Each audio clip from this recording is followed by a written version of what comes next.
வணக்கம். அமரர் கல்கியின் பொன்னியின் செல்வன் பாகம் 5 தியாக சிகரம் அத்தியாயம் 41 பாயுதே தீ. இத்தனை நேரம் அசைவற்று உட்கார்ந்திருந்த சம்புவரையர் இப்போது பாய்ந்தெழுந்து கந்தமாறனுடைய கையை பிடித்து கொண்டார். அடை மூடா, என்ன காரியம் செய்ய துணிந்தாய் என்றார். தந்தையே, இந்த சிநேக துரோகியை கொள்வதில் என்ன தவறு? என்ன தவறா? அதனால் நானும் நீயும் இந்த பழமையான சம்புவரையர் குலமும் அழிந்து போவோம். இவனை கொன்றுவிட்டால் இளவரசரையும் இவனையும் சேர்த்து கொன்று விட்டதாக நம் பேரில் அல்லவோ பழி சுமத்துவார்கள். இது கூடவா உனக்கு தெரியவில்லை? அவ்வாறு நம் பேரில் பழி சுமத்தக்கூடிய வல்லமையுடையவன் யார்? அவ்விதம் குற்றம் சுமத்திவிட்டு அவன் உயிருடன் பிழைத்திருப்பானோ என்று கேட்டான் கந்தமாறன். ஐயோ அசட்டு பிள்ளையே, உன்னுடைய வீரத்தையும் துணிச்சலையும் இதிலேதான் நான் காட்ட வேண்டும். உன்னுடைய யோசனையை ஆரம்பத்திலிருந்து கேட்டதனாலே தான் இந்த விபரீதம் நம் வீட்டில் நடந்துவிட்டது. பெரிய பழுவோட்டரையரையும் மற்ற சிற்றரசர்களையும் நீதான் இந்த வீட்டுக்கு அழைத்தாய். மதுராந்தகத்தேவர் ரகசியமாக இங்கே வந்ததும் உன்னாலே தான். அது இந்த உன் அருமை சிநேகிதன் மூலம் எல்லோருக்கும் தெரிந்துவிட்டது. பிறகு ஆதித்த கரிகாலரை காஞ்சியிலிருந்து அழைத்து வந்தவனும் நீதான். ஐயோ, அதன் விளைவு இப்படியாகும் என்று நான் நினைக்கவே இல்லை. மலையம்மான் நமது குலத்தின் பழமையான விரோதி. பெரியதொரு படையுடன் நெருங்கி வந்து கொண்டிருக்கிறான். அவனுக்கு என்ன சொல்லப் போகிறேன்? பழுவற்றையரும் இச்சமயம் பார்த்து ஊருக்கு போய்விட்டார் என்று கூறி சம்புவரையர் திரும்பவும் தலையிலே அடித்து கொண்டார். கந்தமாறன் கண்களில் நீர் ததும்ப, தந்தையே, தாங்கள் வீணாக வேதனைப்பட வேண்டாம். என்னால் நேர்ந்த விபரீதத்துக்கு நானே தண்டனை அனுபவிக்கிறேன். தாங்கள் என்ன கட்டளை இடுகிறீர்களோ அவ்விதமே செய்ய காத்திருக்கிறேன் என்றான். முதலில் இந்த பெண்ணை அழைத்து கொண்டு போய் அந்த புறத்தில் விட்டுவிட்டு வா. இவள் ஏதாவது உளறினால் வாயிலே துணியை அடைத்து கையையும் காலையும் கட்டி போட்டு விட்டு வா. இல்லாவிட்டால் ரகசிய அறையில் போட்டு பூட்டி விட்டு வா என்றார் சம்புவரையர். மணிமேகலை தன் அருமை தந்தை அப்போது கொண்டிருந்த ரௌத்ரகாரத்தை பார்த்து நடுநடுங்கினாள். வந்தியத்தேவனுக்கு இப்போது உடனே ஆபத்து ஒன்றுமில்லை என்பதையும் தெரிந்து கொண்டாள். தந்தையே, மன்னிக்க வேண்டும். தங்கள் கட்டளைப்படி நடந்து கொள்வேன். கந்தமாறன் என்னை தொட வேண்டாம். நானே இதோ தாய்மார்கள் இருக்கும் அந்த புறத்துக்கு போய் விடுகிறேன் என்று சொல்லிவிட்டு விடு விடு என்று அங்கிருந்து நடந்து சென்றாள். கந்தமாறனும் அவளை பின்தொடர்ந்து போனான். அவர்கள் சென்றவுடன் சம்போரையர் தம்முடன் வந்திருந்த ஆட்களை பார்த்து, இவனை அந்த கட்டில் காலுடன் சேர்த்து இறுக்கி கட்டுங்கள் என்று உத்தரவிட்டார். அவ்விதமே ஆட்கள் வந்தியத்தேவனை நெருங்கி வந்தபோது அவன் அமைதியாக இருந்தான். கட்டில் காலுடன் சேர்த்து கட்டிய போதும் அவன் எவ்வித தடங்களும் செய்யவில்லை. கட்டி முடிந்தவுடனே அவன், ஐயா, சற்று யோசித்து பாருங்கள். கரிகாலருடைய அந்தரங்கத்துக்குரிய நண்பன் நான். அவரை கொள்வதனால் எனக்கென்ன லாபம்? உண்மையில் அவரை கொன்ற பாதகர்கள் சுரங்கப்பாதை வழியாக தப்பித்து கொண்டு போய்விட்டார்கள். அவர்களை தொடர்ந்து போய் பிடிப்பதற்கு முயற்சி செய்யுங்கள். அவர்களை நான் பார்த்திருக்கிறேன். என்னை அவிழ்த்து விட்டால் நானே தங்களுடன் வந்து அவர்களை பிடிப்பதற்கு உதவி செய்வேன். தப்பிச் செல்வதற்கு நான் பிரயத்தனம் செய்ய மாட்டேன் என்றான். அடை, நீ சொல்வது உண்மையானால் கரிகாலர் கொலை செய்யப்படும் போது நீ என்ன செய்து கொண்டிருந்தாய்? வேடிக்கை பார்த்து கொண்டிருந்தாயா என்றார் சம்புவரையர். ஐயா, பழுவூர் ராணியும் கரிகாலரும் பேசிக் கொண்டிருந்த போது திடீரென்று கொலைக்காரர்கள் பிரவேசித்தார்கள். அவர்களை தடுக்க நான் எத்தனித்த போது பயங்கரமான தோற்றமுடைய காளாமுகன் ஒருவன் என் கழுத்தை பிடித்து நெரித்தான். நான் நினைவிழந்து விட்டேன். மறுபடி நினைவு வந்தபோது ஆதித்த கரிகாலர் உயிரற்று விழுந்து கிடப்பதை கண்டேன் என்றான் வந்தியத்தேவன். இச்சமயத்தில் அந்த மாளிகை சுவருக்கு அப்பால் பெரியதொரு கூச்சல் கேட்டது. ஆயிரக்கணக்கானவர்களின் கோபக் குரலிலிருந்து எழுந்த கோஷத்தை போல் துணித்தது. சம்புவரையர் அதை காது கொடுத்து கேட்டார். வந்தியத்தேவனை பார்த்து, சரி சரி, நீ சொல்வது உண்மையாகவே இருந்தாலும் சற்று நேரம் நீ இங்கேயே இரு. உன்னுடைய அருமை நண்பராகிய இளவரசருக்கு துணையாக இரு. அது என்ன கூச்சல் என்று பார்த்துவிட்டு பிறகு வருகிறேன். வந்து உன் கட்சியை முழுவதும் தெரிந்து கொள்கிறேன் என்று கூறிவிட்டு சம்புவரையர் புறப்பட்டார். அவருடன் நாட்களும் கிளம்பினார்கள். போகும்போது சம்புவரையரின் கட்டளைப்படி அந்த அறையின் கதவை சாத்தி வெளிப்புறத்தில் தாளிட்டு விட்டு சென்றார்கள். மறுபடியும் அந்த அறையில் இருள் சூழ்ந்தது. வந்தியத்தேவனுடைய உள்ளத்திலோ சொல்ல முடியாத வேதனை குடிகொண்டது. சில மாதங்களுக்கு முன்னர் அந்த கடம்பூர் சம்புவரையர் மாளிகைக்கு தான் வந்ததிலிருந்து நடந்தவற்றை எல்லாம் நினைத்து பார்த்து கொண்டான். வானத்திலே அப்போது தான் பார்த்த தூமகேதுவையும் அதை பற்றி மக்கள் பேசிக் கொண்டதையும் ஞாபகப்படுத்தி கொண்டான். வானத்தில் வால் நட்சத்திரம் காணப்பட்டமையால் சுந்தர சோழருடைய இறுதி நாள் நெருங்கிவிட்டதாக எல்லோரும் நினைத்தார்கள். சுந்தர சோழர் நீண்ட நாளாக நோய்பட்டு கிடந்தபடியால் அவ்வாறு மக்கள் எதிர்பார்த்தது இயற்கைதான். அதனாலேயே அவருக்கு அடுத்தாற்போல் பட்டத்துக்கு வரக்கூடியவர் யார் என்பது பற்றியும் ஜனங்கள் பேசினார்கள். இந்த மாளிகையிலேயே சிற்றரசர்கள் கூடி அதை பற்றி பேசினார்கள். ஆனால் எல்லோரும் எதிர்பார்த்தது ஒன்றும் நடந்தது ஒன்றுமாக முடிந்தது. வாலிப வயதினரும் வீராதிய வீரருமான ஆதித்த கரிகாலர் மாண்டு போனார். உயிரற்ற அவரது உடல் இதோ இந்த அறையில் கிடக்கிறது. நோய்பட்டுள்ள சுந்தர சோழர் இன்னும் உயிரோடு இருக்கிறார். ஆனால் இன்னும் நெடுங்காலம் இருப்பாரா? தமது அருமை குமாரனின் அகால மரண செய்தியை அறிந்த பிறகும் உயிரோடு இருப்பாரா? ஐயோ, மகனை பார்க்க வேண்டும் என்று தந்தை எவ்வளவு ஆவல் கொண்டிருந்தார். தந்தை வந்து தங்கியிருப்பதற்காக கரிகாலர் காஞ்சியில் பொன் மாளிகை கட்டினாரே, அந்த பொன் மாளிகையில் தந்தையை வரவேற்று உபசரிப்பதற்கு கொடுத்து வைக்காமல் குமாரர் போய்விட்டாரே. இதிலிருந்து இன்னும் என்னென்ன விளையப் போகிறதோ தெரியவில்லை. சோழ சாம்ராஜ்யம் முழுவதும் ஒரே துயர வெள்ளத்தில் மூழ்கப் போகிறது. அது மட்டும்தானா? எத்தனை விதமான உட்கலகங்கள் விளையப் போகின்றனவோ யாருக்கு தெரியும்? சிற்றரசர்களுக்குள் பெரும் சண்டை மூலப்போகிறது நிச்சயம். சற்று முன்னால் வெளியில் கேட்ட சத்தம் மலையமானுடைய படை வீரர்கள் போட்ட சத்தமாகத்தான் இருக்க வேண்டும். அவர்கள் எதற்காக அப்படி கோஷமிட்டார்கள்? இந்த கடம்பூர் மாளிகையை தாக்கப் போகிறார்களா என்ன? எதற்காக? கரிகாலருடைய மரணம் பற்றிய செய்தி ஒருவேளை அவர்களுக்கு எட்டியிருக்குமோ? ஆகா, சம்போரையர் இதை எப்படி சமாளிக்கப் போகிறார்? நம் பேரில் கரிகாலரை கொன்ற குற்றத்தை சுமத்தி சமாளிக்க பார்ப்பார். ஆனால் அதை மலையம்மா நம்புவாரா? நம்பினாலும் கூட சம்போரையரின் மாளிகையில் இது நடந்திருப்பதனால் அவரை சும்மா விட்டு விடுவாரா? முன்னர் இங்கே நடந்த சதி ஆலோசனையை பற்றி மலையம்மானுக்கு தெரிந்திருக்க வேண்டும். தெரிந்திராவிட்டாலும் ஆழ்வார்க்கடியான் போய் எச்சரித்து விட்டு போயிருக்கிறான். ஆகையினாலே தான் படை திரட்டி கொண்டு வருகிறார். மலையம்மான் தம் பேரப்பிள்ளை மீது எவ்வளவு அன்பு வைத்திருந்தார் என்பது வந்தியத்தேவனுக்கு நன்றாக தெரியும். இந்த செய்தியை அறியும் போது அவர் என்ன செய்வார் என்பது யாருக்கு தெரியும்? சம்போரையர் குடும்பத்தையே நாசம் செய்து இந்த மாளிகையையும் அடியோடு அழித்து போட்டாலும் போட்டு விடுவார். பாவம், கந்தமாறன் நல்ல பிள்ளை. நம்மிடம் எவ்வளவு சிநேகமாக இருந்தான். அவ்வளவு சிநேகமும் கொடிய துவேஷமாக அல்லவா மாறிவிட்டது. எல்லாம் அந்த பழுவூர் மோகினியின் காரணமாகத்தான். பார்க்க போனால் அவளுடைய கதையும் சோகமயமாகவே இருக்கிறது. அவள் பேரில் தான் எப்படி குற்றம் சொல்வது? எல்லாம் விதி செய்யும் கொடுமைதான். விதி விதி மணிமேகலையின் விதியை என்னவென்று சொல்வது? என்னிடம் எதற்காக அவள் இவ்வளவு அன்பு காட்ட வேண்டும்? என்னை தப்புவிப்பதற்காக முன்வந்து நான் கொன்றேன் என்று ஒப்புக்கொண்டாளே, இத்தகைய அன்புக்கு இணை ஏது? இதற்கு கைமாறு நான் என்ன செய்ய போகிறேன்? வந்தியத்தேவன் தனக்குள்ளேயே சிரித்து கொண்டான். கைமாறு செய்வதை பற்றி எண்ணுவது என்ன பைத்தியக்காரத்தனம்! மற்றவர்களை பற்றி நான் பரிதாபப்படுவதிலே தான் என்ன அர்த்தம் இருக்கிறது? என்னுடைய நிலைமையை காட்டிலும் பயங்கரமான பரிதாபமான நிலைமையில் உள்ளவர்கள் வேறு யாரும் இல்லை. ஆதித்த கரிகாலரை கொன்றதாக என் பேரில் குற்றம் சுமத்தப் போகிறார்கள். நான் அந்த பாதகத்தை செய்யவில்லை என்று நிரூபிப்பதற்கு எவ்வித சாட்சியம் இல்லை. நந்தினியும் ரவிதாசன் கூட்டத்தாரும் போய்விட்டார்கள். அவர்களை தொடர்ந்து போய் பிடிப்பதற்கு யாரும் முயலவில்லை. அவர்களை ஒருவேளை பிடித்தாலும் கூட நானும் அவர்களுடன் சேர்ந்து சதி செய்யவில்லை என்று எப்படி நிரூபிக்க முடியும்? முடியாது. பட்டத்து இளவரசரை கொலை செய்த துரோகிக்கு என்ன விதமான தண்டனை கொடுப்பார்கள்? வெறுமனே கொலைக்கு கொலை என்று தண்டனை கொடுத்து விட மாட்டார்கள். இம்மாதிரி காரியத்தை இனி யாரும் கனவிலும் செய்ய நினையாத வண்ணம் பயங்கரமான சித்திரவதை தண்டனை ஏற்படுத்துவார்கள். என்ன விதமான தண்டனை கொடுத்தாலும் கொடுக்கட்டும். கரிகாலரை நான் கொன்று விட்டதாக பழையாறை இளைய பிராட்டியும் பொன்னியின் செல்வரும் கருதுவார்கள் அல்லவா? அதை காட்டிலும் வேறு என்ன சித்திரவதை கொடுமையாக இருக்க முடியும்? தெய்வமே, சென்ற 3-4 மாத காலத்தில் நான் எவ்வளவோ இக்கட்டுகளில் தப்பி வந்ததெல்லாம் இந்த பயங்கரமான அபகீர்த்திக்கு ஆளாவதற்காகத்தானா? இவ்வாறெல்லாம் வந்தியத்தேவனுடைய உள்ளத்தில் அலைமேல் அலை எறிவது போல் எத்தனையோ எண்ணங்கள் தோன்றி மறைந்து கொண்டிருந்தன. எவ்வளவு நேரம் இப்படி கழிந்தது என்று அவனுக்கு தெரியாது. இருள் அடர்ந்திருந்த அந்த அறையில் திடீரென்று மெல்லிய புகைப்படலம் பரவிய போது அவனுடைய எண்ணத் தொடர்பு கலைந்தது. அது என்ன புகை? எங்கிருந்து வருகிறது என்று யோசிக்க தொடங்கினான். சற்று நேரத்துக்கெல்லாம் மிக சொற்ப வெளிச்சமும் பரவியது. அந்த வெளிச்சத்தில் ஆதித்த கரிகாலரின் உடல் தெரிந்தது. கதவுகள் சாத்தியபடியே இருந்தன. ஆகையால் விளக்கு வெளிச்சமாக இருக்க முடியாது. பின் என்ன வெளிச்சம்? நாலா பக்கமும் கூர்ந்து கவனிக்கலானான். புகையும் வெளிச்சமும் பக்கத்து வேட்டை மண்டபத்திலிருந்து வருகிறது. புகை வருவதற்கு காரணம் என்ன? ஒருவேளை தீப்பிடித்திருக்குமோ? வேட்டை மண்டபத்தின் வழியாக சுரங்கப்பாதையில் சென்றவர்கள் வேண்டுமென்று தீ வைத்து விட்டு போயிருப்பார்களோ? அல்லது அவனும் மணிமேகலையும் வேட்டை மண்டபத்துக்குள் வந்தபோது கொண்டு வந்த விளக்கு இந்த விபத்துக்கு காரணமாயிருக்குமோ? வர வர புகை அதிகமானது. உஷ்ணமும் அதிகரித்து வந்தது. சிறிது நேரத்திற்கெல்லாம் வேட்டை மண்டபத்துக்கும் அந்த அறைக்கும் இடையிலிருந்த மரப்பலகை சுவர்களின் இடுக்குகளின் வழியாக தீயின் ஜுவாலைகள் தெரிய தொடங்கின. இன்னும் சற்று நேரத்திற்கெல்லாம் அக்னி பகவான் தமது ஜோதிமயமான கரங்களை நீட்டி துளாவி கொண்டு இந்த அறைக்குள்ளேயே பிரவேசித்து விட்டார். அக்னி பகவானுடைய பிரவேசத்தை கொஞ்ச நேரம் வந்தியத்தேவன் கண்கொட்டா ஆர்வத்துடன் பார்த்து கொண்டிருந்தான். முதலில் அவனுக்கு ஒரு குதூகலமே ஏற்பட்டது.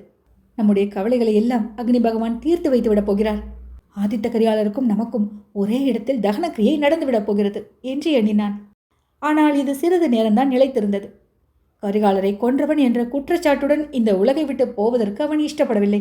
சம்போரையரும் அவருடைய மகனும் அப்படித்தான் வெளியில் சொல்வார்கள். சிலர் அதை நம்பவும் செய்வார்கள். யார் நம்பினாலும் நம்பாவிட்டாலும் பொன்னியின் செல்வரும் குந்தவை தேவியும் அவ்வாறு நம்பக்கூடாது. நான் அந்த பயங்கர குற்றத்தை செய்யவில்லை என்று அவர்களுக்காக வேணும் நிரூபித்தாக வேண்டும். அது மட்டுமல்ல, வீராதி வீரரான கரிகாலருடைய திருமேனிக்கு இறுதிச் சடங்கு இப்படி நடக்கும்படி விடலாமா? அவருடைய பெற்றோர்களும் உற்றார் உறவினர்களும் அவருடைய உயிரற்ற உடம்பையாவது பார்க்க வேண்டாமா? ஆம், அவருடைய உயிரை காப்பாற்ற முடியாவிட்டாலும் அவருடைய உடம்பையாவது காப்பாற்ற வேண்டும். சக்கரவர்த்தி திருமகனுக்குரிய மரியாதைகளுடனே இறுதிச் சடங்குகளை செய்வதற்கு வழி தேட வேண்டும். அதுவரையில் வந்தியத்தேவன் தன்னை விடுவித்துக் கொள்ள பிரயத்தனம் செய்யவில்லை. அவனை எப்படி கட்டியிருக்கிறார்கள் என்று கூட கவனிக்கவில்லை. இப்போது கவனித்தான். முதலில் அவனுடைய முன் கைகள் இரண்டையும் சேர்த்து கட்டி அந்த கயிற்றை கொண்டே அவன் உடம்பு முழுவதையும் கட்டிலின் காலோடு சேர்த்து கட்டியிருந்தார்கள். குனியவோ நிமிரவோ முடியவில்லை. அவனுடைய பலம் முழுவதும் செலுத்தி கைக்கட்டுகளை இழுத்தும் பல்லினால் கடித்தும் அவிழ்த்து கொள்ள பார்த்தான். முடியவில்லை. அவ்வாறே உடம்பின் கட்டுகளை திமிரி அவிழ்க்க பார்த்தான். அதுவும் முடியவில்லை. ஆனால் அப்படி உடம்பை திமிரிய போது கட்டில் அசைந்தது. உடனே ஒரு யோசனை தோன்றியது. கட்டிலை இழுத்து கொண்டு வேட்டை மண்டபத்தின் இரகசிய வாசலை நோக்கி சென்றான். அது அவ்வளவு எளிதாக இல்லை. அங்குலம் அங்குலமாக நகர வேண்டியிருந்தது.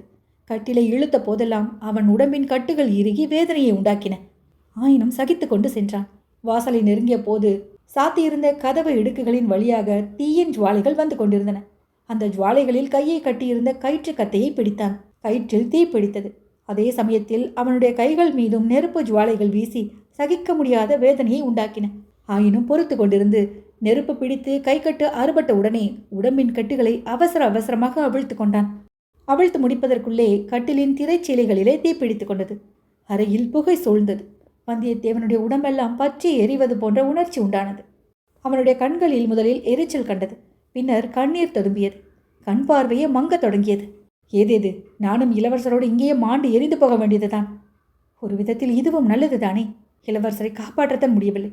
அவரோடு சாகும் பேராவது எனக்கு கிடைக்கும். சிச்சி, இதென்ன யோசனை? நான் இறப்பது பற்றி கவலையில்லை.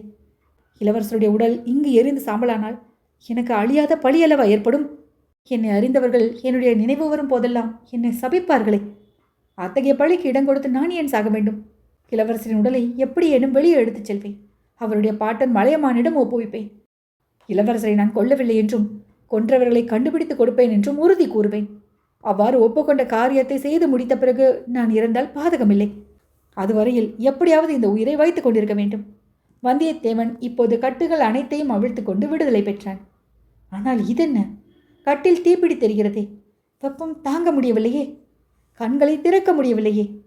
திறந்தாலும் புகை மண்டி கிடப்பதனால் ஒன்றுமே தெரியவில்லையே. ஆயினும் இளவரசரின் உடலை கண்டுபிடித்துதான் ஆக வேண்டும். வந்தியத்தேவன் தரையில் உட்கார்ந்த வண்ணம் பரபரப்புடன் கையை நீட்டி துளாவிக் கொண்டு அங்கும் இங்கும் அவசரமாக நகர்ந்து தேடினான். தேடிய நேரம் சில நிமிஷம்தான் இருக்கும். ஆனால் பல யுகங்களைப் போல் அவனுக்கு தோன்றியது. கடைசியாக இளவரசரின் உடம்பு அவனுடைய கைகளுக்கு தட்டுப்பட்டது. அந்த உடம்பை தூக்கி எடுத்து தோளின் மேல் போட்டுக்கொண்டான். அப்போதுதான் வெளியில் போவது எப்படி என்ற யோசனை உண்டானது. வேட்டை மண்டபத்துக்குள் போவது இயலாத காரியம். அங்கே எத்தனையோ காலமாக சம்போரையர்கள் சேகரித்து வைத்திருந்த மிருகங்கள் எல்லாம் இதற்குள் எரிந்து சாம்பலாக போயிருக்கும். அந்த அறையிலிருந்து சாதாரணமாக எல்லோரும் வெளியில் போவதற்குரிய பிரதான வாசலை அடைந்தான். ஒரு கையினால் கதவை இடித்து பார்த்தான். காலினால் உதைத்து பார்த்தான். உடம்பினால் கதவின் பேரில் மோதிக்கொண்டும் பார்த்தான். தீ தீ, கதவை திறவுங்கள் என்று சத்தம் போட்டு பார்த்தான். ஒன்றும் பயன்படவில்லை.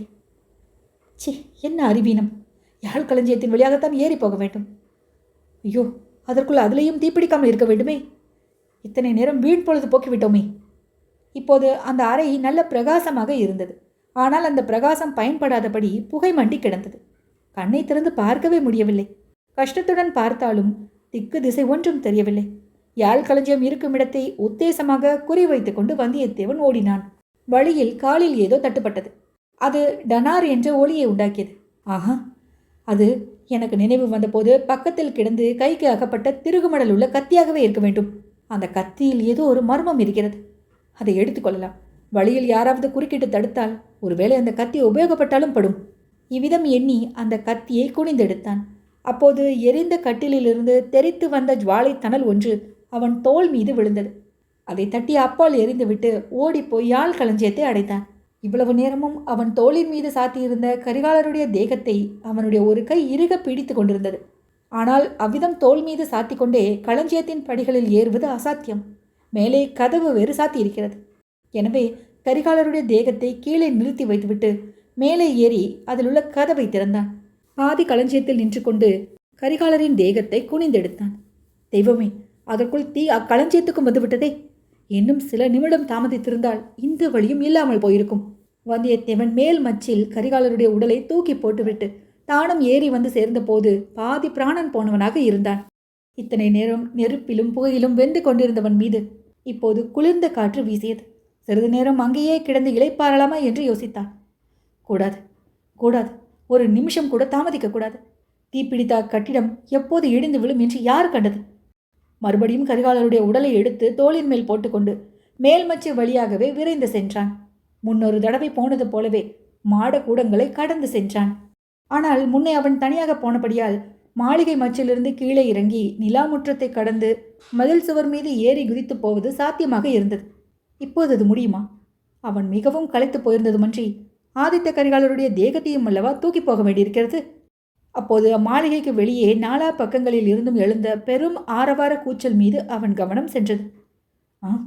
இதென்ன? மலையமானுடைய வீரர்கள் கோட்டையை தாக்க தொடங்கிவிட்டார்களா? முன்வாசல் கதவை தாக்கி தகர்க்கிறார்கள் போலிருக்கிறதே. மதில் சுவர் மீது வீரர் பலர் ஏறி குதிக்கிறார்களே.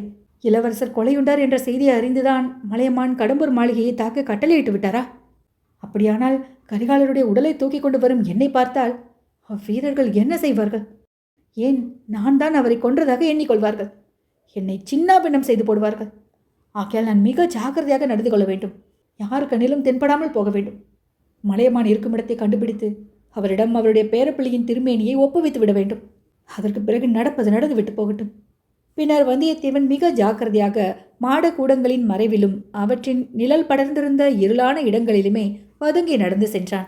கடைசியாக முதல் தடவை அவன் வந்திருந்த போது எவ்விடத்தில் நின்று கீழே நடந்த சிற்றரசர்களின் சதி ஆலோசனையை கவனித்தானோ அவ்விடத்துக்கு வந்து சேர்ந்தான். கீழே எப்படி இறங்குவது என்பதாக யோசித்து கொண்டு அவன் அங்குமிங்கும் பார்த்தபோது சுவர் ஓரத்தில் ஏணி ஒன்று வைக்கப்பட்டிருந்தது. அது மட்டுமல்ல, ஏணியின் பக்கத்தில் மனித உருவம் ஒன்றும் தெரிந்தது. அது யாராயிருக்கும்? ஏணியை வைத்துக்கொண்டு யாருக்காக காத்திருக்கிறான்? தான் அந்த ஏணி வழியாக கீழே இறங்கினால் என்ன நேரும்? என்ன நேர்ந்தாலும் சரிதான், அந்த ஏணியை உபயோகப்படுத்தி கொண்டே தீர வேண்டும். நல்ல வேளையாக கையிலே கத்தி ஒன்றிருக்கிறது. எது நேர்ந்தாலும் பார்த்து கொள்ளலாம். இந்த சமயத்தில் முன்வாசலுக்கு அருகில் ஆரவாரம் அதிகமானது. அது என்னவென்று தெரிந்து கொள்வதற்காகவோ என்னவோ ஏணிக்கு அருகில் நின்ற மனிதன் சற்று அப்பால் போனான். ரொம்ப நல்லதாய் போயிற்று என்று எண்ணி வந்தியத்தேவன் ஏணி வழியாக விரைந்து கீழே இறங்கினான். அவன் கீழே இறங்கி தரையில் கால் வைத்ததற்கும் போன மனிதன் திரும்பி வருவதற்கும் சரியாக இருந்தது. சாமி, இவ்வளவு நேரம் பண்ணிவிட்டீர்களே என்ற மனிதன் கேட்டதும் அவன் இடும்பன்காரி என்பதை வந்தியத்தேவன் தெரிந்து கொண்டான்.